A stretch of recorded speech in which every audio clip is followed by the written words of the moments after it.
ఈ వాగ్దానం ద్వారా మీరు ఆదరించబడినట్లయితే తప్పకుండా ఇతరులకు షేర్ చేయడానికి ప్రయత్నించండి. Praise the lord. ప్రభు అయిన యేసుక్రీస్తు నామమున మీ అందరికీ శుభములు తెలియపరుస్తున్నాను.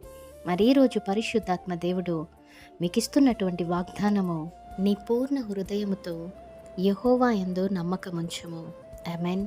చాలామంది ప్రార్థిస్తూ ఉంటారు, కానీ ఏదైనా సిచ్యువేషన్స్ అగేన్స్ట్గా జరిగినప్పుడు దేవుని యందు ఎక్కువ నమ్మకం ఉంచలేకపోతూ ఉంటారు. పైగా మనుషుల కొరకు, వారి సహాయము కొరకు ఎదురు చూస్తూ ఉంటారు. అయితే ఈరోజు నీవే సిచ్యువేషన్లో ఉన్నప్పటికి కూడా లేఖనము సెలవిస్తూ ఉంది, నీ పూర్ణ హృదయముతో దేవుని యందు నమ్మకం ఉంచమని. మరి ఎంతమంది ఈరోజు మీ పూర్ణ హృదయముతో దేవుని మీద నమ్మకం ఉంచి ఉన్నారు? దేవుని యందు మీ నమ్మకము ఉందా, లేదా మనుష్యుల యందు మీ నమ్మకం ఉందా అనేసి మనల్ని మనం ఒకసారి పరీక్షించుకోవాలండి.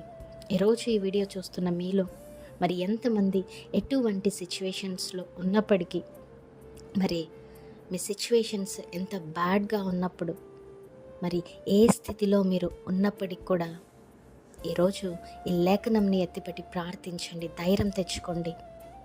తప్పకుండా మీ పూర్ణ హృదయంతో మీరు ఎప్పుడైతే దేవుణ్ణి నమ్ముతారో, అప్పుడు దేవుడు తప్పకుండా కూడా మీ ప్రతి పరిస్థితుల నుంచి లేవనెత్తుతాడు. మీ ప్రతి పరిస్థితుల నుండి దేవుడు విడుదలను కలగచేస్తాడు. నమ్మండి, విశ్వసించండి, ఈ వాగ్దానాన్ని ఎత్తిపెట్టి ప్రార్థించండి.